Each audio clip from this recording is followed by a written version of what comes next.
मेरा नाम खुशी है और मैं अपने मम्मी पापा की लाडली बेटी थी। उनकी आंखों का तारा थी, उनका सब कुछ थी। हम एक अच्छे और खाते पीते परिवार से ताल्लुक रखते थे। मेरे पापा शर्मा जी एक मेहनती इंसान थे। उनका अपना बिजनेस चल रहा था जो दिन रात मेहनत करके हमें एक अच्छी जिंदगी दे रहे थे। ये मेरे पापा की कोशिशों का ही नतीजा था जो इतने समय में मेरे पापा को कामयाबी हासिल हुई थी। मेरे पापा बहुत अच्छे थे, लेकिन उनमें एक कमी थी। वो हमेशा मेरी मम्मी के साथ लड़ाई झगड़ा करते रहते थे। मैंने जब भी अपने मम्मी पापा को देखा था, झगड़ते हुए ही देखा था।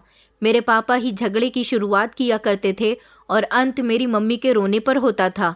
मम्मी फूट फूट कर रोया करती थी। बचपन में मैं इस बात को कभी समझ नहीं पाई थी कि आखिर उन दोनों के बीच झगड़ा किस बात पर हो रहा है। लेकिन जैसे जैसे मैं बड़ी होती गई तो मैं ये बात अच्छे से जान गई कि पापा सिर्फ मेरे लिए अच्छे हैं। वो मम्मी को अच्छा नहीं समझते, उन्हें मेरी मम्मी की कदर नहीं है। दरअसल मेरे पापा को मेरी मम्मी शुरू से ही पसंद नहीं थी। वो अपनी मर्जी के मुताबिक शादी करना चाहते थे, लेकिन मेरे दादा दादी ने अपने घर की बहू अपनी मर्जी से लाने का फैसला किया और मेरी मम्मी की शादी मेरे पापा के साथ करवा दी। इस बात का बदला मेरे पापा सारी जिंदगी मेरी मम्मी से लेते रहे। मम्मी की छोटी छोटी बातों में कमियां निकालते रहे और मम्मी से हर बात पर झगड़ते रहे। ये सब देखकर मुझे बहुत बुरा लगता था। एक तरफ मेरी मम्मी मुझे बहुत प्यार करती थी तो दूसरी तरफ मेरे पापा भी मुझे बहुत प्यार करते थे। पापा का ऐसा व्यवहार देखकर मुझे कभी कभी उनसे डर लगने लगता था और मैं सोचती थी कि पापा जितना प्यार मुझसे करते हैं उतना ही प्यार मेरी मम्मी को क्यों नहीं करते।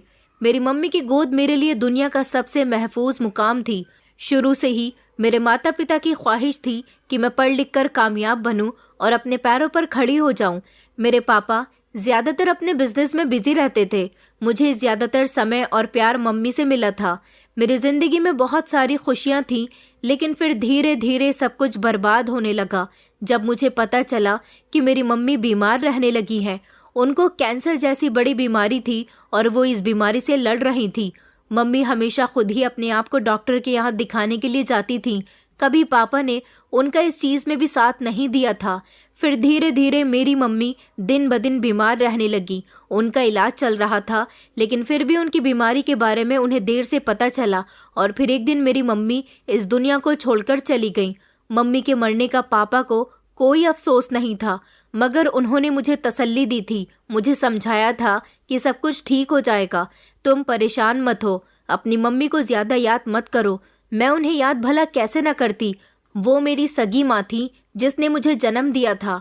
पापा भले ही मम्मी से प्यार नहीं करते थे, लेकिन मैं तो उनसे बहुत प्यार करती थी और उन्होंने मुझसे अपनी ममता जाहिर करने में कभी कोई कमी ही नहीं छोड़ी थी। मेरे लिए मेरी मम्मी के बिना जीना दुश्वार हो चुका था। मैं उनके बिना जीना नहीं चाहती थी। बड़ी मुश्किल से मैंने खुद को संभाला था। फिर एक दिन एक ऐसा हादसा हुआ जिसने मेरी पूरी जिंदगी को हिलाकर रख दिया था, जो हमेशा के लिए मेरी खुशियों का दुश्मन बन गया। दुनिया में मेरी सबसे बड़ी खुशी मेरे माता पिता थे, जो मुझसे छिन गए, क्योंकि मेरी माँ की भले ही मौत हो गई थी, लेकिन पापा ने कुछ ऐसा किया था जिसकी वजह से वो मुझसे दूर हो गए। एक दिन मेरे पापा घर में एक दूसरी औरत को ले आए थे। ये दूसरी औरत कोई और नहीं बल्कि मेरी सौतेली माँ थी, जिससे मेरे पापा ने शादी कर ली थी और उसकी अपनी 2 बेटियां थीं। ये बात जब मुझे पता चली तो मेरे होश उड़ चुके थे। मुझे बिल्कुल भी गवारा नहीं हुआ कि मेरे पापा ने किसी दूसरी औरत को मेरी माँ बना दिया। पापा पहले तो इस बात पर बहुत शर्मिंदा हुए थे, ऊपर से उस औरत की 2 बेटियां भी थीं। एक बेटी तो मेरी उम्र की थी, मैं जवान हो चुकी थी और ऐसी उम्र में भला मेरे पापा को क्या जरूरत थी दूसरी शादी करने की। अब मुझे समझ आया कि मम्मी के मरने के बाद पापा क्यों मुझे इस बात की तसल्ली दे रहे थे कि सब कुछ ठीक हो जाएगा, तुम अकेली नहीं रहोगी। मैंने देखा था कि मम्मी के मरने के बाद पापा को खुशी हुई थी। ऐसा लगता था जैसे मेरे पापा मेरी मम्मी के बारे में कहीं इंतजार देख रहे थे और उनके जाने के बाद उन्हें फौरन ही दूसरी शादी करने का मौका मिल गया। मुझे अपने पापा से ऐसी उम्मीद नहीं थी। मैं पापा से इस बात का शिकवा कर रही थी कि आपको दूसरी शादी करने की क्या जरूरत थी। पापा ने मुझसे माफी मांगी और कहने लगे कि बेटा, मुझे तुम्हारे लिए एक अच्छी माँ की जरूरत थी। रोमिता तुम्हारा बहुत ख्याल रखेगी। दरअसल रोमिता आंटी मेरे पापा की सेक्रेटरी थी और मेरे पापा की कंपनी में काफी सालों से नौकरी कर रही थी। जब ये बात मुझे पता चली तो मैं समझ गई थी कि रोमिता आंटी ने ज़रूर मेरे पापा को अपने प्यार के जाल में फंसा लिया होगा। पापा कहने लगे कि बेटा, उसकी 2 बेटियां भी हैं, उसकी बेटियों को तुम हमेशा अपनी बहन समझना, वो तुम्हारा बहुत ख्याल रखेंगी। लेकिन मुझे अपने पापा से कोई बात नहीं करनी थी। उस समय मुझे अपने पापा की कोई भी बात अच्छी नहीं लग रही थी। मैं उनसे काफ़ी दिनों तक नाराज़ रही थी।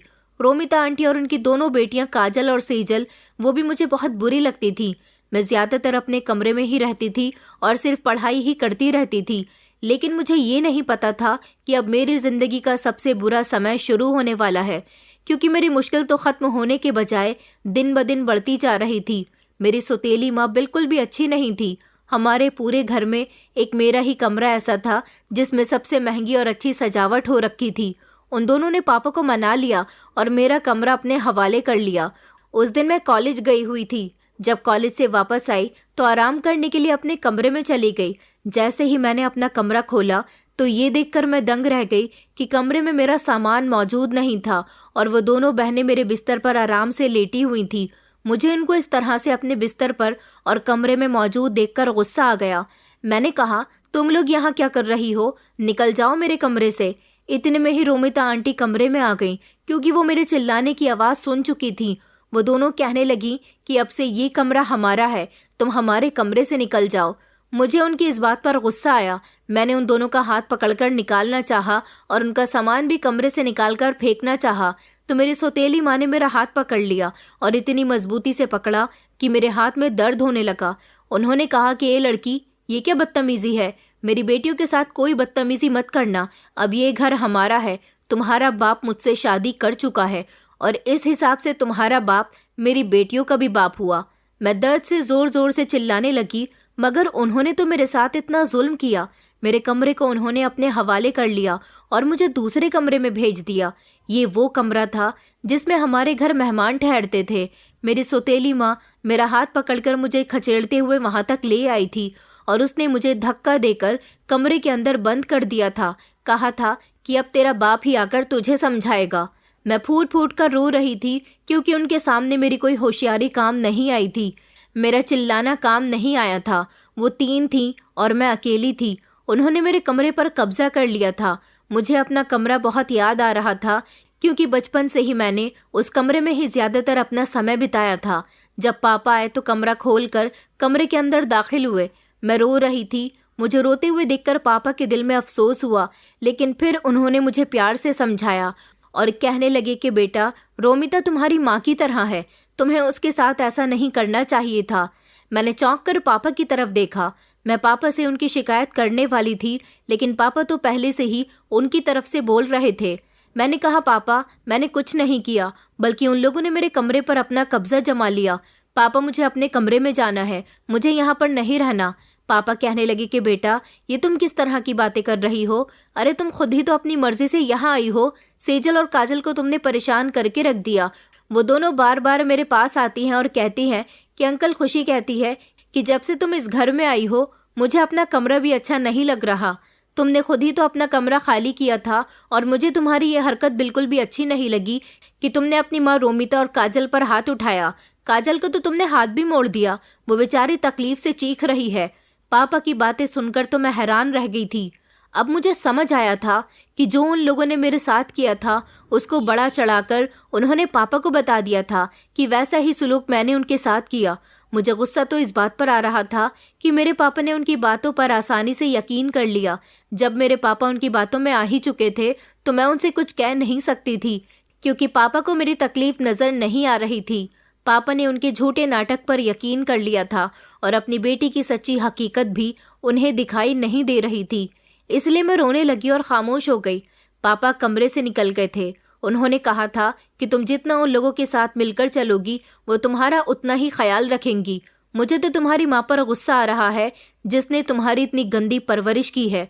मुझे नहीं पता था कि तुम्हारा व्यवहार ऐसा है, तुम दूसरों के साथ दुर्व्यवहार करती हो।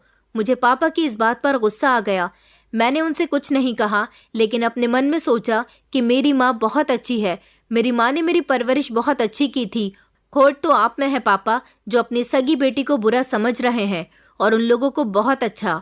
मम्मी के मरने के बाद मेरी सौतेली माँ और उसकी बेटियां घर में आ गईं और उन लोगों ने मेरे पापा के साथ साथ मेरे घर की एक एक चीज को हथिया लिया था। मैं तो पहले ही बहुत सीधी साधी लड़की थी, मैं भला किसी से क्या कह सकती थी। मेरी तो इतनी हिम्मत ही नहीं होती थी कि मैं अपनी ही चीजों के लिए लड़ सकूं। और पापा पापा तो पूरे के पूरे उन लोगों के हो गए थे। इसलिए मुझे लगता था कि मौत सिर्फ मेरी मम्मी की नहीं हुई बल्कि पापा की भी हो गई है, क्योंकि पापा जिंदा होते हुए भी मेरे नहीं थे। वो तो मेरे साथ परायों के जैसा बिहेव करने लगे थे। मैं कहती रही कि ये सब कुछ मेरा है, मेरी मम्मी का है, मगर मेरी सुनने वाला कोई नहीं था। मैं जो कभी इस घर की मलिका हुआ करती थी, अब मैं नौकरानियों की जैसी जिंदगी गुजारने लगी थी। मुझसे मेरी पढ़ाई भी छुड़वा दी गई थी।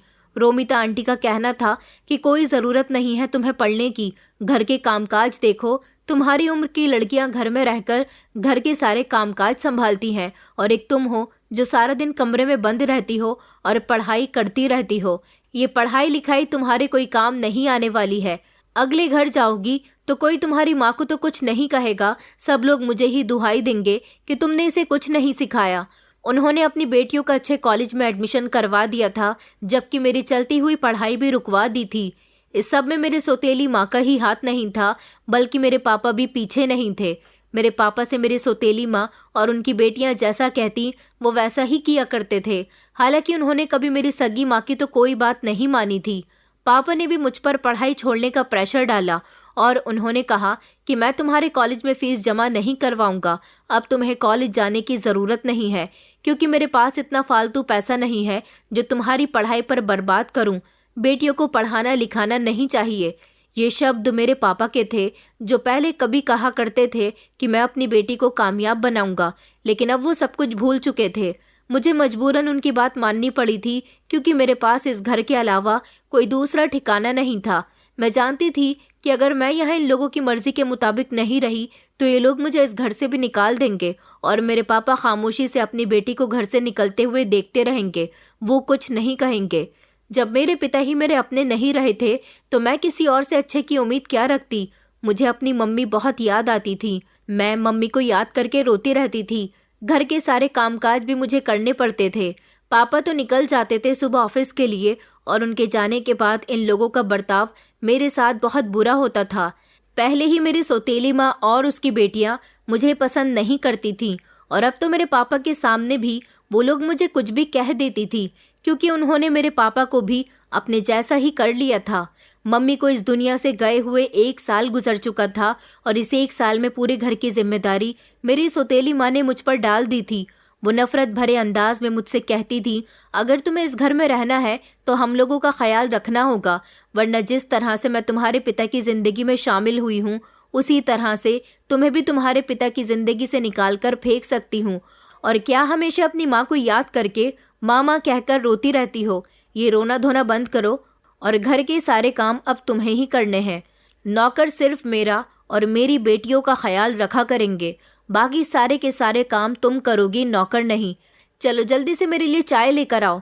वैसे भी अब तुम्हारी पढ़ाई तो खत्म हो ही चुकी है, इसीलिए घर में रहकर मैं तुम्हें रोने धोने की परमिशन तो बिल्कुल भी नहीं दूंगी। अगर रोना ही है तो अपने आंसू पी जाओ और आवाज़ बंद करके रोना, और हाथ पैर लगातार काम करने के लिए चलाती रहना। मैं बेबसी से सर हिलाते हुए किचन में चली गई, क्योंकि मैं जान चुकी थी कि अब मेरी हैसियत इस घर में नौकर से ज़्यादा कुछ नहीं थी। उस घर में मेरा कोई हमदर्द नहीं था, यहाँ तक कि मेरे पापा भी नहीं। मेरी सौतेली माँ और उनकी बेटियों ने मेरे पापा को मेरे खिलाफ इतना भड़का दिया था कि पापा मुझे देखना भी पसंद नहीं करते थे। उन्हें हमेशा अपनी बेटी की ही गलती नजर आती थी। अब मैं अपने पापा के लिए बोझ बन चुकी थी। काजल और सेजल भी मेरे साथ बहुत बुरा बर्ताव करती थी। वो दोनों बहनें हमेशा मेरा मजाक उड़ाती रहती थी और मुझे याद दिलाया करती थी कि मेरे पापा को उन्होंने अपना बाप बना लिया है, इसलिए अब मैं लवारिस बन चुकी हूँ। लेकिन मैंने सब कुछ खामोशी से बर्दाश्त किया।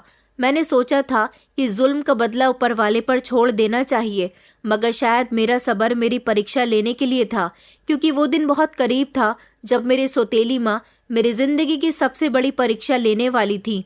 वो घर जो मेरे लिए कभी मेरा अपना घर हुआ करता था, अब उस घर की एक एक दीवार मुझे तकलीफ पहुंचाती थी। मेरी सौतेली माँ के दिल में मेरे लिए कोई नरमी नहीं थी। जिस दिन वो इस घर में आई थी उस दिन से ही उन्होंने मुझे बर्बाद करने का ठान लिया था, क्योंकि वो मेरी माँ की जगह खुद ले चुकी थी और मेरी जगह अपनी बेटियों को दिलवाना चाहती थी। और वो इस मकसद में कामयाब हो चुकी थी।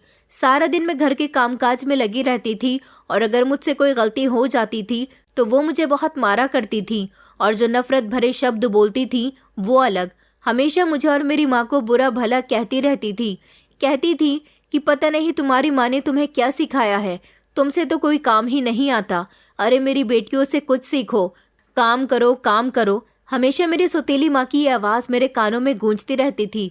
फिर मुझे वो समय याद आता था जब मेरी मम्मी मुझे किसी काम को हाथ तक नहीं लगाने देती थी। यहाँ तक कि अगर मुझे पानी का ग्लास तक चाहिए होता तो वो भी मेरी मम्मी मेरे सामने लाकर रख दिया करती थी।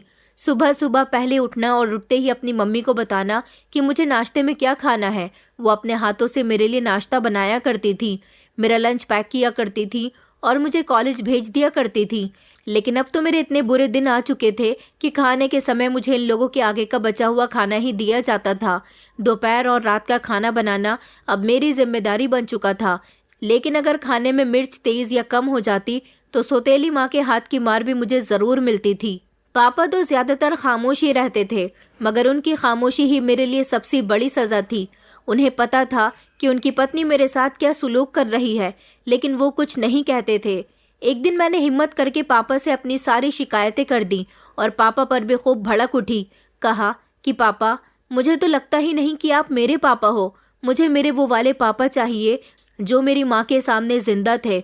आप मेरे पापा नहीं हैं। मुझे तो लगता है कि मेरी माँ के साथ साथ मेरे पिता भी मर चुके हैं।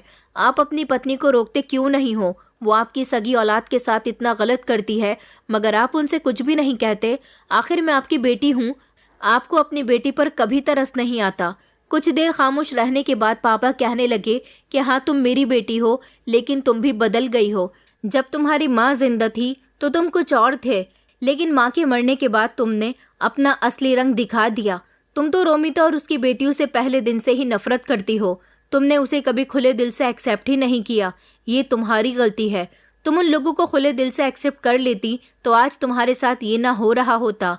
खुशी ताली एक हाथ से नहीं बचती, बल्कि दोनों हाथों का इस्तेमाल करना पड़ता है। अगर गलती उनकी है तो गलती तुम्हारी भी है, और इस गलती की शुरुआत तुमने ही की है। वो अब तुम्हारी माँ है। इस घर को उसने बहुत अच्छे से संभाल लिया। अगर उससे किसी को शिकायत होती है तो वो तुम हो।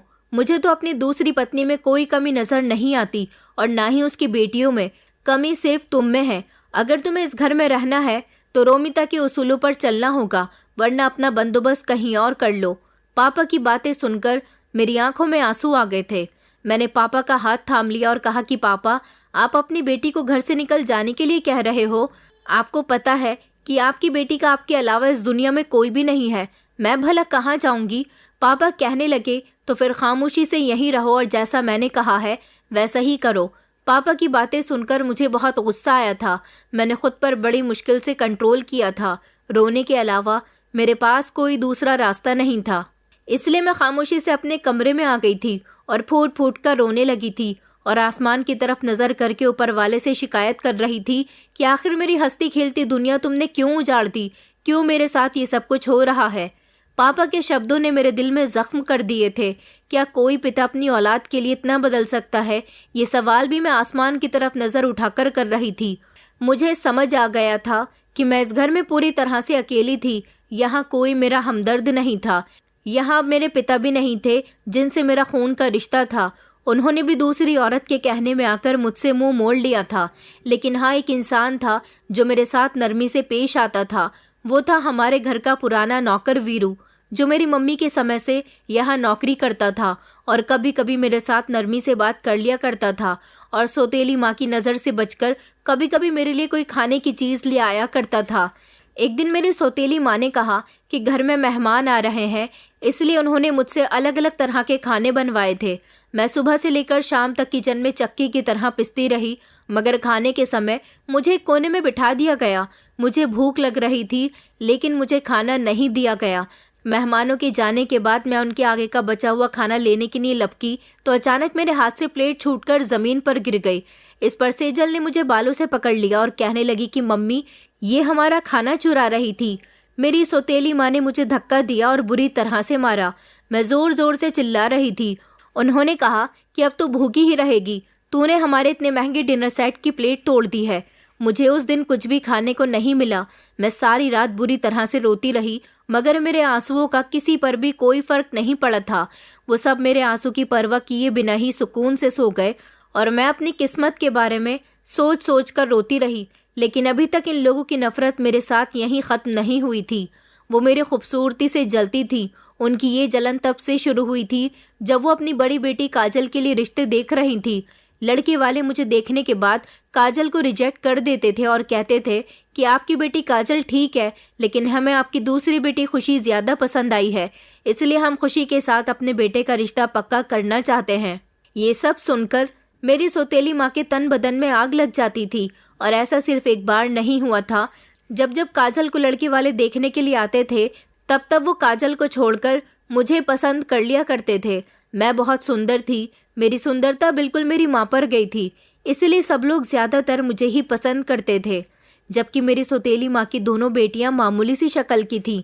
मेरी सौतेली माँ को हमेशा ये डर लगा रहता था कि मेरा रिश्ता कहीं अच्छी जगह पर ना हो जाए। तभी एक दिन मैंने उनको अपनी दोनों बेटियों से बातें करते हुए सुना था कि इसका चेहरा ही इसकी सबसे बड़ी ताकत है। अगर ये न रहा तो कोई उसकी तरफ देखेगा भी नहीं। उनकी ये बात सुनकर मेरा दिल कांप उठा था। मैं नहीं जानती थी कि मेरी ज़िंदगी की सबसे बड़ी परीक्षा तो अब शुरू होने वाली है। दिन ब दिन मेरी सौतेली माँ की नफ़रत बढ़ती जा रही थी और मेरे पापा दिन ब दिन मुझे इग्नोर करने लगे थे। और ये सब लोग अब नहीं चाहते थे कि मैं इस घर में रहूं, मगर मुझे निकालना भी उनके लिए कोई आसान नहीं था। मेरी मम्मी के मरने के बाद मेरे पापा के कुछ दोस्त हमारे घर पर आते जाते रहते थे, जिनको मेरी हालत पर बहुत तरस आता था। लेकिन सौतेली माँ उनके सामने यही जाहिर करने की कोशिश करती थी कि वो मेरा बहुत ख्याल रखती हैं। एक दिन फिर से काजल का रिश्ता आया था और लड़के वालों को हर बार की तरह काजल पसंद नहीं आई। उन्होंने भी वही शब्द कहे थे जो बाकी लोग कहकर कई बार यहाँ से जा चुके थे कि आपकी बेटी ठीक है, लेकिन हमें तो खुशी ही पसंद आई है। ये सुनकर मेरी सौतेली माँ का खून खौल उठा। जैसे ही मेहमान चले गए तो वो गुस्से से मेरे पास आई और मुझे बालों से पकड़कर कमरे के अंदर ले गईं और वहां जाकर उन्होंने मुझे खूब मारा। कहने लगी कि मैंने तुमसे कितनी बार कहा है कि मेहमानों के सामने मत आया करो, लेकिन मुंह उठाकर तुम उनके सामने आ जाती हो। तुम्हें तो मेरी बेटियों की खुशियों पर डाका डालने का बड़ा ही शौक है। तुम्हारी वजह से काजल के रिश्ते टूट रहे हैं। उन्होंने मेरे बालों को मजबूती से पकड़ लिया। मैं जोर से चिल्लाई और कहा कि नहीं आंटी, ऐसा कुछ नहीं है, मैंने कुछ नहीं किया। अब की बार तो मैं कमरे में जाकर बैठ गई थी, लेकिन आप काजल को जब अपने साथ लेकर चली गईं तो वो लोग बार बार आपको आवाज़ लगा रहे थे। मैं तो सिर्फ उनको ये बताने के लिए आई थी कि आप दूसरे कमरे में हैं और अभी आ रही हैं। बस इतने में ही उन्होंने मुझे देख लिया। मेरी बात पर उन्होंने कहा कि तुम्हारा चेहरा जो हर बार मेरी बेटी से ज़्यादा दूसरों को अच्छा लगता है, तुम्हारे चेहरे से मैं बहुत परेशान हूँ। पता नहीं तुम्हारा क्या होना है। उनकी आंखों में मेरे लिए खून उतर आया था। उन्होंने मुझे ज़मीन पर जोर से पटक कर धक्का दिया और कमरे से निकल गई थी। मैं सारी रात तकलीफ से फूट फूट कर रोने लगी, यहाँ तक कि मेरे बालों की जड़ें भी कमज़ोर हो चुकी थी, क्योंकि हर बार रोमिता आंटी मेरे बालों पर ही वार किया करती थी। अगले दिन मैं रोज़ के मुताबिक किचन में काम कर रही थी जब एक नौकरानी मेरे पास आई और कहने लगी कि खुशी, मैडम जी ने कहा है तुम जाकर ये ग्रॉसरी का सामान ले आओ। उसने लिस्ट मेरे हाथ में पकड़ाते हुए कहा था। अब जबकि मैं खुद ही खाना बनाया करती थी, इसलिए ग्रॉसरी का सामान भी मैं खुद ही लेकर आती थी। मैंने लिस्ट ली और मैं उसी समय घर से सामान लेने के लिए निकल पड़ी थी। मॉल से ग्रॉसरी का सामान लेने के बाद जब मैं घर वापस आ रही थी, तब अचानक मेरे पीछे एक बाइक पर एक लड़का आया, जिसने अपने चेहरे पर कपड़ा बांधकर अपना मुंह ढका हुआ था। मैं अभी चल ही रही थी, उसने गाड़ी अचानक मेरे बराबर में आकर धीमी स्पीड पर कर दी और फौरन ही एक बोतल निकालकर उसमें मौजूद कुछ तरल पदार्थ मेरे चेहरे पर फेंकने की कोशिश की। मैंने फौरन ही अपने चेहरे पर हाथ लगा लिया, क्योंकि मैं घबरा गई थी कि न जाने अचानक ये क्या हुआ और ये मुझ पर क्या डाल रहा है। वो तो अपना काम करने के बाद वहाँ से भाग गया था, लेकिन मैं ज़मीन पर गिर गई थी और मुझे अपने हाथ पर जलन महसूस होने लगी। फिर मुझे समझ आया कि ये तरल पदार्थ कोई मामूली चीज़ नहीं बल्कि एसिड है। मेरे हाथ और चेहरे में जलन इतनी ज़्यादा हो रही थी कि मैं वहीं पर बैठकर ज़ोर ज़ोर से चिल्लाने लगी और रोने लगी। मेरी आंखों के सामने अंधेरा आने लगा था। एसिड की ज़्यादातर छींटें मेरे हाथ पर आ गई थी। कुछ छींटें चेहरे पर भी आई थी, कान और गाल की एक साइड पर और थोड़ी सी गर्दन पर, जहाँ मुझे इतनी तेज़ जलन महसूस हो रही थी कि मैं तड़प रही थी और मेरा हाथ बुरी तरह से झुलस गया था। डर की वजह से मैंने अपनी आंखें बंद कर ली और जोर जोर से चिल्लाई, कोई मुझे बचा लो, प्लीज मुझे बचा लो। वहां पर धीरे धीरे लोग इकट्ठा होने लगे थे। मेरे हाथ का सामान भी जमीन पर गिर चुका था। मैं दर्द से तड़प रही थी। मुझे ऐसा लग रहा था कि जैसे मेरी खाल पिघल रही हो। मैंने चेहरा बचाने की खातिर हाथ आगे किया, मगर मेरा हाथ भी बेकार हो गया था। मैं दर्द से चिल्लाती रही और फिर चिल्लाते चिल्लाते बेहोश हो गई। फिर जब मेरी आंख खुली तो मैं अस्पताल के बिस्तर पर मौजूद थी, क्योंकि जब मैं बेहोश हुई थी तो वहां के लोगों ने मुझे अस्पताल में भर्ती करवा दिया था। मैं अगर कोई हरकत करती तो मुझे बहुत तकलीफ हो रही थी। मेरा चेहरा और हाथ पैर सुन्न हो चुके थे। जब मैंने अपना दूसरा हाथ चेहरे पर लगाया तो मेरा हाथ कांप उठा था। मेरे हाथ और चेहरे पर पट्टी बंधी हुई थी। अस्पताल में मेरे साथ कोई भी मौजूद नहीं था। जब मुझे होश आया तो नर्स ने कहा कि तुम अपने घर वालों के बारे में हमें बताओ, हम उनसे कांटेक्ट करते हैं, क्योंकि तुम्हें तो सड़क पर मौजूद लोग लेकर आए हैं। तुम्हारे बारे में कोई कुछ नहीं जानता। हम तुम्हारे होश में आने का इंतजार कर रहे थे।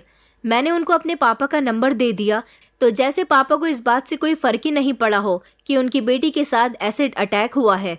2 दिन के बाद जब मेरी छुट्टी का समय हुआ तो पापा मुझे छुट्टी दिलवाकर घर ले आए थे। उन्होंने मुझसे कोई सवाल नहीं किया कि तुमसे किसने कहा था कि घर से बाहर जाने का। मैंने उनको बताया कि रोमिता आंटी ने मुझे ग्रॉसरी का सामान लेने के लिए भेजा था। इतने में ही रोमिता आंटी बोल पड़ी और कहने लगी, मैं तुमसे क्यों घर का सामान मंगवाऊंगी, तुमको ही घर से बाहर जाने का बहुत शौक आता है। क्या पता तुमने अपने पीछे कितने लोगों को लगा रखा है, तभी तो तुम्हारे साथ ये सब कुछ हो गया। और एसिड अटैक हमेशा उन लड़कियों के साथ होता है जिनके पीछे कई लड़के पड़े होते हैं। ये बात सुनकर तो जैसे मेरी आत्मा छलनी हो गई थी। पापा उनकी बात का कोई जवाब नहीं दे रहे थे। वो बिल्कुल खामोश थे, जैसे उन्हें उनकी पत्नी की कही गई बात सही लग रही हो और उनकी बेटी सच में किरदार की खराब हो। मेरा चेहरा भी खराब हो चुका था। मेरी सुंदरता में दाग लग गया था, क्योंकि मैं जानती थी कि अब मैं वो खुशी नहीं रही जो कभी थी, जिसकी खूबसूरती की मिसाल दी जाती थी, बल्कि अब मैं वो बन चुकी थी जिसकी तरफ कोई देखना भी गवारा नहीं करेगा। सब लोग अपने अपने कमरे में जा चुके थे और मैं अपने कमरे में सारी रात अकेले रोती रही थी। अब मेरा सामना काजल और सेजल से जब भी होता, वो दोनों मेरी मजाक बनाया करती थी। कहती थी कि कहाँ गई तेरी खूबसूरती, अब तो तू हमसे भी ज्यादा बदसूरत हो गई है।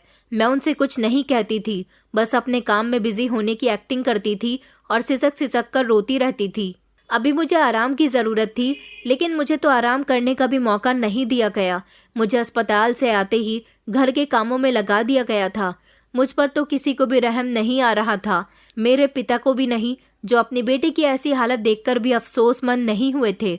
उनकी पत्नी मेरे साथ जो करती उन्हें वही ठीक लगता था, लेकिन मेरे साथ जो इस घर में हो रहा था वो किसी को भी नजर नहीं आता था। ऊपर से किस्मत ने मुझ पर एक और सितम कर दिया था कि मेरा चेहरा खराब हो गया था और मेरा एक हाथ भी एसिड से बुरी तरह से झुलस गया था। सारा दिन मुझे उन लोगों की मजाक का निशाना बनना पड़ता था। पहले भी उठते बैठते वो मुझे किसी न किसी बात पर ताने देती रहती थी। किसी को मेरी तकलीफ नजर नहीं आती थी। पता नहीं वो कौन था जिसने मुझ पर एसिड अटैक किया और उसने मेरे साथ ऐसा क्यों किया। मैंने तो कभी किसी का बुरा भी नहीं किया, तो फिर मेरे साथ हमेशा बुरा क्यों होता है। बस यही सवाल मेरे दिल में उभरता रहता था। पापा ने भी ये जानने की कोशिश नहीं की कि मेरे साथ ये सब कुछ क्यों हुआ और किसने किया। उनकी पत्नी ने उन्हें जैसा समझाया उन्होंने वैसा ही समझ लिया। अपनी बेटी की तकलीफ उन्हें नजर नहीं आई और बेटी की बात पर उन्हें कोई भरोसा भी नहीं हुआ। मैंने अपने सारे फैसले ऊपर वाले के ऊपर छोड़ दिए थे कि अब ऊपर वाला ही मेरा इंसाफ करेगा। मैंने सोच लिया था कि मैं किसी से कोई शिकायत नहीं करूंगी। मेरा सब्र ही मेरे आरोपियों से मेरा बदला लेगा। मेरा ज्यादा से ज्यादा समय घर में गुजरा था, क्योंकि जब भी मैं कमरे से बाहर आती तो ये सब लोग मेरा मजाक उड़ाया करती थी। मैं जब भी शीशे में अपनी सूरत देखती तो मेरी आंखों में आंसू आ जाते थे। मुझे तो अपनी परछाई से भी नफरत हो गई थी। काजल कहती थी कि तुम्हारे साथ बिल्कुल ठीक हुआ, अब तुम्हारे इस चेहरे की वजह से मेरी शादी अच्छे घर में हो जाएगी, वरना हर कोई तुम्हें आकर पसंद कर जाया करता था। मैं इस पर भी खामोश रही, क्योंकि ये सब कुछ मैं जानबूझकर नहीं करती थी। फिर कुछ दिनों बाद मुझे पता चला कि घर में मेरे रिश्ते की बातें हो रही थी। मेरा रिश्ता एक रिक्शे वाले के साथ किया जा रहा था। ये खबर जब मुझे मिली तो मेरे होश उड़ चुके थे। मेरी सौतेली माँ कह रही थी कि अब तो इस काबिल नहीं रही कि तेरी शादी किसी सही इंसान के साथ हो सके। तेरी शादी हो जाए यही बहुत बड़ी बात है, क्योंकि अब तेरी खूबसूरती में दाग लग चुका है, इसलिए कोई तुझे अपनी पत्नी नहीं बनाएगा। तू शुक्र मना उस रिक्शे वाले का जिसने तुझे अपना लिया। ये कहकर वो जोर जोर से हंस रही थी और उनकी हंसी मुझे बहुत बुरी लग रही थी। मैं रिक्वेस्ट करने लगी कि प्लीज़ आंटी ऐसा मत करो, मैं आपसे कुछ नहीं मांगूंगी, कुछ नहीं कहूंगी, बल्कि सारी जिंदगी नौकरानी बनकर यहाँ गुजार दूंगी। मेरी शादी किसी रिक्शे वाले के साथ मत करो। मेरी सौतेली माँ नफरत भरे शब्दों में कहने लगी कि तू क्या चाहती है कि हम तुझे सारी जिंदगी यहाँ अपने सामने रखें। वहां पर मेरे पापा भी खड़े हुए थे, वो खामोशी से ये सब कुछ सुनते रहे। उनके लिए तो ये सब नॉर्मल सी बात थी। मैंने अपने जले हुए हाथ से अपनी बिगड़ी हुई शक्ल को छुपाने की कोशिश की। अब मैं इन रोज रोज की नफरत भरी नजरों से तंग आ चुकी थी, टूट चुकी थी। मेरे पास और कोई रास्ता नहीं था। मैंने सोचा कि ठीक है, मैं शादी करने के लिए तैयार हूँ। क्या पता शादी के बाद मुझे कुछ सुकून मिल जाए। भले ही मेरी शादी रिक्शे वाले से हो जाएगी, वो गरीब होगा, लेकिन वहाँ यहाँ से ज्यादा सुकून होगा। बस मैं बार बार यही प्रार्थना कर रही थी कि ऊपर वाला मेरी परेशानियों को खत्म कर दे। मैंने बेबसी से कह दिया था कि मैं शादी करने के लिए तैयार हूँ, लेकिन मुझे नहीं पता था कि ये फैसला मेरी जिंदगी का सबसे बड़ा मोड़ बनने वाला था। मेरी सौतेली माँ की शातिराना मुस्कुराहट और मेरे पापा की खामोशी, यही मेरा भाग्य बन चुकी थी। सिंपल तरीके से मेरी शादी एक मामूली से रिक्शे वाले के साथ करवा दी गई थी। ये वो रिक्शे वाला था जो हर रोज सेजल और काजल को दोपहर के समय उनकी कोचिंग छोड़ने के लिए जाता था। मेरी शादी में वैसे तो ज्यादा मेहमान नहीं आए थे, लेकिन जो मेहमान आए थे उनको मेरी सौतेली माँ ने यही समझा दिया था कि ये रिश्ता खुशी की पसंद से हो रहा है, इसमें हमारा कोई कसूर नहीं है कि उसने एक रिक्शे वाले को पसंद किया। अब अगर हम उसकी शादी वहां नहीं करेंगे तो लोग कहेंगे कि हमने उस पर ये कैसा जुल्म किया। मैंने तो उसे हमेशा अपनी सगी बेटियों की तरह ही समझा है। अपनी सौतेली माँ और सौतेली बहनों के बाकी सारे अत्याचार सहने के बाद मैं ये अत्याचार सहने के लिए भी खुद को तैयार कर रही थी। उनके हर अत्याचार पर सर झुकाना और उनकी हर गलत बात पर सब्र करना अब मैं सीख चुकी थी। मैंने जब पहली बार सुना था कि मेरी शादी उस रिक्शा वाले से होने जा रही है तो मुझे एक अजीब सा डर लगने लगा था। मेरी सौतेली माँ ने मुझे सिर्फ इतना बताया था कि वो रिक्शा चलाकर दिन के 300-400 रुपए कमा लेता है, तुम्हारे लिए तो ऐसा ही रिश्ता ठीक है। मैंने हिम्मत करके अपनी सौतेली माँ से पूछ लिया था कि वो कहाँ रहता है। उन्होंने गुस्से से मुझे जवाब दिया और कहने लगी, ये जानने की ज़रूरत तुम मत करो। वैसे तो सुना है कि वो छोटी सी झोपड़पट्टी में रहता है और बाकी तुम्हारी शादी हो जाएगी तो वहाँ जाकर खुद देख लेना। मैं रोने लगी थी और अपनी किस्मत को कोस रही थी। मेरी शादी हो रही थी और मैं विदा होकर उस रिक्शा वाले जिसका नाम रजत था उसके साथ जा रही थी। लेकिन मेरे पापा ने आशीर्वाद देने के लिए मेरे सर पर हाथ भी नहीं रखा। वो सब कुछ खामोशी से देखते रहे। मेरी शादी एक ऐसे इंसान के साथ हो रही थी जिसे मैं जानती भी नहीं थी। यहाँ तक कि मेरे घर वाले भी उसे ठीक से नहीं जानते थे। मैं इस बात का अफसोस मना रही थी और बुरी तरह से रो रही थी, जबकि मैं अपने आंसुओं को छुपाने की कोशिश कर रही थी। लेकिन विदाई के समय किसी लड़की के आंसू नहीं छुप सकते, बल्कि ये आंसू तो सारी जिंदगी के लिए मेरा नसीब बन गए थे। मैंने शादी वाले दिन अपने चेहरे को अच्छी तरह से ढक लिया था ताकि कोई मेरा जला हुआ चेहरा ना देख ले। मैं खामोश और अंदर से मर चुकी थी। रजत वहां पर पहले से ही मौजूद था। मैंने पहली बार उसे देखा था। वो गंदे मेले कुचैले कपड़ों में वहां पर मौजूद था। उसकी आंखों में एक अजीब सा सुकून था। उसकी पर्सनैलिटी में कुछ तो ऐसा खास था जो उसे बाकी और गरीब लोगों से अलग बनाता था। शादी के बाद उसके घर जाते हुए मेरी आंखें और ज्यादा भर आई थी और सोचने लगी कि क्या कभी इसी तरह किसी लड़की की विदाई हुई होगी जिस तरह मुझे इस घर से विदा किया गया। मैं अपने सारे अरमानों को पैरों में रोनते हुए इस घर से विदा होकर रजत के साथ चल पड़ी। मुझे लगा कि ये रिक्शा वाला मुझे किसी झोपड़ी में ले जाएगा, क्योंकि मेरी सौतेली माँ ने मुझसे कहा था कि गरीबों का ठिकाना टूटी फूटी झोपड़ी ही होता है। क्योंकि अब मेरा यही भाग्य था और मुझे इसी पर सब्र करके अपनी बाकी की जिंदगी भी गुजारनी थी। मगर जैसे ही मैंने अपने पति के पीछे चलना शुरू किया, मैं हैरान रह गई थी कि वो रिक्शे वाला मुझे शहर से दूर एक सुनसान रास्ते पर ले गया जहां लोगों की बिल्कुल भीड़ नहीं थी। मैंने डरते हुए उससे कहा, हम कहाँ जा रहे हैं? मगर वो खामोश रहा और उसकी खामोशी ने मुझे और परेशान कर दिया था। न जाने कि वो मुझे कहाँ लेकर जा रहा है। इस तरह के अजीब व गरीब सवाल मेरे दिमाग में घूम रहे थे। लेकिन अब ये इंसान मेरा पति था, इसलिए जहाँ ये मुझे लेकर जाएगा मुझे वहीं जाना होगा।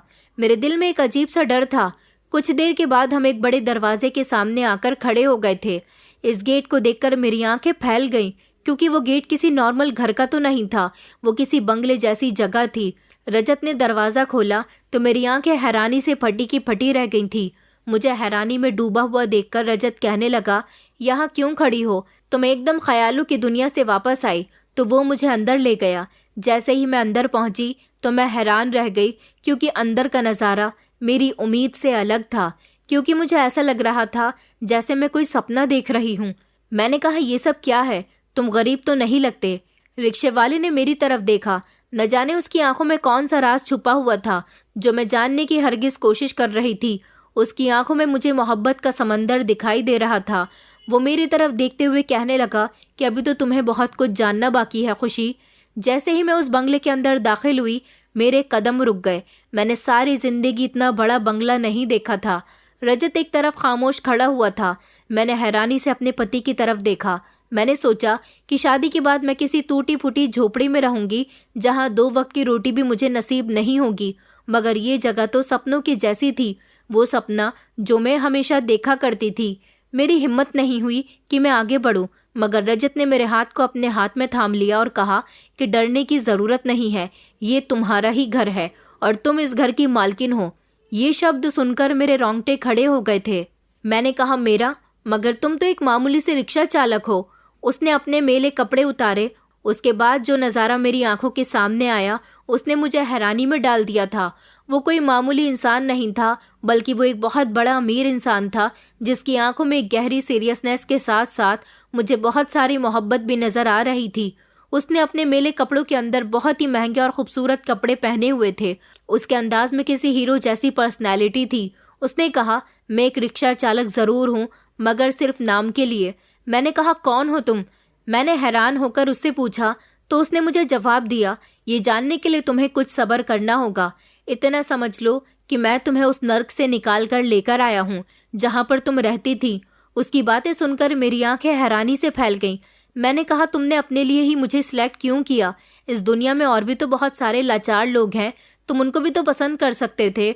उसने कहा, खुशी, मैं तुम्हें पसंद करता था। मैं कई सालों से तुमसे मोहब्बत करता था, लेकिन जब मुझे पता चला कि तुम्हारे घर में तुम्हारे साथ क्या हो रहा है, ये जानकर मैंने फैसला कर लिया था कि अगर मुझे तुम्हें पाने के लिए अपनी पहचान बदलनी पड़ी तो मैं वो भी बदल लूँगा। दरअसल जब तुम कॉलेज जाया करती थी, मैं तब से ही तुम्हें पसंद करता था। मैं तुम्हारे मोहल्ले में अपने दोस्तों से मिलने जाया करता था। तुम मुझे बहुत अच्छी लगती थी। मैंने सोचा कि जब मैं अपने पैरों पर खड़ा हो जाऊंगा, तब तुम्हारे पापा से तुम्हारा रिश्ता लेने के लिए आऊँगा। मैंने तुम्हारी खातिर बहुत मेहनत की, क्योंकि मैं जानता था कि तुम्हारे पापा मुझ जैसे मामूली लड़के के हाथ में तुम्हारा हाथ कभी नहीं देंगे। तुम्हारी मम्मी के मरने के बाद मुझे पता चला कि तुम्हारे पापा ने दूसरी शादी कर ली है। उसके बाद मेरी नौकरी अच्छी जगह लग गई और फिर कुछ समय के बाद मैंने अपना बिजनेस कर लिया। मैंने सोचा कि अब मैं इस काबिल हो चुका हूँ कि तुम्हारे पापा का सामना कर सकूँ। तुम्हारा हाथ मांगने के लिए मैंने अपनी फैमिली को तुम्हारे घर रिश्ता लेकर भेज दिया था। लेकिन जब मेरी फैमिली तुम्हारे घर गई तो तुम्हारे पापा और तुम्हारी सौतेली माँ ने इस रिश्ते से इनकार कर दिया। उन्होंने कहा कि मैं तुम्हारी सौतेली बहन से शादी कर लूं, मगर मेरे घर वालों ने इस बात की हामी नहीं भरी और कहा कि हमें तो आपकी बड़ी बेटी खुशी ही चाहिए अपने बेटे के लिए। इस तरह ये रिश्ता खत्म हो गया। फिर तुम्हारे ही मोहल्ले में रहने वाले मेरे एक दोस्त से मेरी मुलाकात हुई। उसने हमें पार्टी देने के लिए बुलाया था। दरअसल वो लड़का काफ़ी समय से नौकरी ढूंढ रहा था। उसे कहीं नौकरी नहीं मिल रही थी। अचानक उसने कहा कि मेरी नौकरी भी लग गई और मेरी लॉटरी भी लग गई। मैं उसकी दी गई पार्टी में गया था, लेकिन वहाँ जब उसने अपनी लॉटरी निकलने और नौकरी लगने की वजह बताई, उसने मुझे बताया कि उसकी नौकरी तुम्हारे पापा की कंपनी में लग गई है। और जब उसने हमें लॉटरी लगने के बारे में बताया तो इसका मतलब था कि उसने कोई ऐसा काम किया था जिसके उसे ढेर सारे पैसे मिले। मतलब कि तुम्हारी सौतेली माँ ने उस लड़के से कहा था कि वो तुम्हारे चेहरे पर एसिड फेंक दे, जिससे तुम्हारा चेहरा खराब हो जाए और फिर तुम्हारा रिश्ता कहीं अच्छी जगह न हो सके और अच्छी जगह शादी तुम्हारी सौतेली बहनों की हो जाए। ये सारी ही बातें मुझे मेरे दोस्त ने बताई थी। जब उसने मुझे पूरी बात बताई और कहा कि वो लड़की कोई और नहीं बल्कि तुम हो और वो ये काम कर चुका है, तो मुझे उस पर बहुत गुस्सा आया। मैंने उसका गिरेबान पकड़ लिया और उससे कहा कि ये तुमने क्या कर दिया। वो नहीं जानता था कि मैं तुम्हें पसंद करता हूँ, लेकिन उसके मुंह से सारी सच्चाई सुनने के बाद मैंने सोच लिया कि मैं तुम्हें उस दलदल से निकाल कर रहूंगा। जब तुम्हारी सौतेली माँ तुम्हारा चेहरा खराब करवा सकती है तो वो तुम्हें जान से भी मरवा सकती है। इसलिए मुझे लगा कि तुम्हारी जान को खतरा है। मैंने तुम पर एसिड फेंकने वाले तुम्हारे आरोपी को जेल की सलाखों के पीछे पहुंचा दिया है, क्योंकि उसने अपना जुर्म मेरे और मेरे दोस्तों के सामने कबूल कर लिया था। तुम्हारी सौतेली माँ और पापा को जब ये पता चला कि मेरा रिश्ता तुम्हारे लिए आया है तो तुम्हारे माता पिता ने इस रिश्ते से फौरन इनकार कर दिया। मैं समझ गया था कि वो लोग कभी भी नहीं चाहेंगे कि तुम्हारी शादी किसी अच्छे परिवार में हो। इसलिए मैं रिक्शा वाला बनकर तुम्हारे घर के चक्कर लगाने लगा और एक दिन मैंने तुम्हारे पापा से बात कर ली कि मैं आपकी दोनों बेटियों को कोचिंग ले जाया करूंगा और ज़्यादा पैसे भी नहीं लूंगा। मुझे नौकरी की बहुत ज़रूरत है। तुम्हारे पापा मुझे पहचान नहीं सके क्योंकि मैंने अपना गेटअप चेंज कर लिया था, एक गरीब इंसान बनकर गया था। इसलिए उन्होंने मुझे ये जिम्मेदारी दे दी और फिर उसके बाद मैं तुम पर नज़र रखता रहा, तुम्हारे घर की हर खबर लेता रहा। एक दिन मैंने खुद ही तुम्हारी सौतेली माँ से कहा कि मैं शादी करना चाहता हूँ। कि इस घर में जो जली हुई लड़की है, मेरी शादी उससे हो सकती है। वैसे भी मैं बहुत गरीब हूँ, इसलिए मेरी शादी किसी ठीक लड़की से नहीं हो सकती। मैं पहले भी कई बार तुम्हारी सौतेली माँ से अपनी गरीबी का रोना रोता रहा था, इसलिए उसे यकीन हो गया था कि मैं बहुत गरीब इंसान हूँ। जब मैंने तुम्हारे रिश्ते की बात उनसे की तो वो फौरन मान गई और उन्होंने कहा कि जल्द ही तुम्हारी शादी मैं अपनी सौतेली बेटी के साथ करवा दूंगी, और इस तरह उन्होंने मेरी शादी तुम्हारे साथ करवा दी। लेकिन मैं सच कह रहा हूँ कि मैं तुमसे बहुत मोहब्बत करता हूँ और मैं तुम्हें उस नरक से निकालना चाहता था, इसलिए मैंने ये सब कुछ किया। मैंने तुम्हारे आरोपी को भी सजा दिलवा दी। अब तुम इस घर की मालकिन हो और तुम्हें यहाँ पर कोई तकलीफ नहीं पहुँचेगी। मेरे माता पिता दूसरे घर में रहते हैं। मैंने ये सब कुछ तुम्हारे लिए अरेंज किया है क्योंकि मैं तुम्हें बहुत खुश देखना चाहता हूँ। रजत की सारी बातें सुनकर मेरे होश उड़ गए थे, मेरी आंखों में आंसू तैरने लगे थे। मैंने कहा कि आप सच कह रहे हो? उसने कहा कि हाँ, मैं बिल्कुल सच कह रहा हूँ। भला मैं इस बारे में झूठ क्यों कहूँगा? मैंने कहा लेकिन अब तो मेरा चेहरा भी बिगड़ चुका है। जिस लड़की से तुम प्यार करते थे, मैं वो लड़की नहीं रही। उसने अपने चेहरे पर एक अजीब सी मुस्कुराहट सजाते हुए कहा, लेकिन मैं तुम्हारे चेहरे से प्यार नहीं करता, मैं तुम्हारे दिल से और तुम्हारी मासूमियत से प्यार करता हूँ। मुझे ऐसा लग रहा था जैसे आज कई सालों के बाद मेरी जिंदगी में सबसे खुशी भरा दिन आया है। रजत के मुंह से मोहब्बत का इजहार सुनकर मैं बहुत खुश हुई थी, लेकिन मुझे अफसोस इस बात का था कि मेरी सौतेली माँ और पिता ने मेरे साथ अच्छा नहीं किया था। मैं कभी उनको माफ नहीं करूंगी। रजत ने कहा था कि मैं कभी तुम्हें तुम्हारे मायके नहीं भेजूंगा। क्या तुम ये सब जानने के बाद भी अपने मायके जाना चाहोगी? मैंने कहा मैं कभी वहां नहीं जाऊंगी। मैंने उन लोगों से सारे संबंध खत्म कर दिए क्योंकि उन्होंने मुझे बहुत तकलीफ दी है, और फिर उस दिन के बाद से ही मेरी जिंदगी में धीरे धीरे खुशियां आनी शुरू हो गईं। मेरा दिल जानता है कि मुझे रजत का साथ पाकर कितना सुकून मिला था। मैंने अपने मायके में रहकर हर जुल्म पर सब्र किया था और मुझे उम्मीद थी कि जिसने मेरे साथ बुरा किया है उसे सज़ा ज़रूर मिलेगी। रजत ने तो मुझसे यहाँ तक कि कहा था कि मैं तुम्हारी सौतेली माँ को भी सज़ा दिलवाना चाहता हूँ, लेकिन मैंने मना कर दिया। मैंने कहा कि उनको ऊपर वाला उनके किए की सज़ा देगा। मैं अपने पति के साथ बहुत खुश हूँ और मैंने अपने घर वालों को उनके हाल पर छोड़ दिया और उनसे सारे संबंध खत्म कर दिए। दोस्तों, उम्मीद करती हूँ आपको हमारी कहानी पसंद आई होगी। कहानी पसंद आई है तो वीडियो को लाइक करें, चैनल पर नए हैं तो चैनल को सब्सक्राइब करें और हाँ, नोटिफिकेशन बेल को ज़रूर दबाएं ताकि अगली अपडेट सबसे पहले आपको मिले।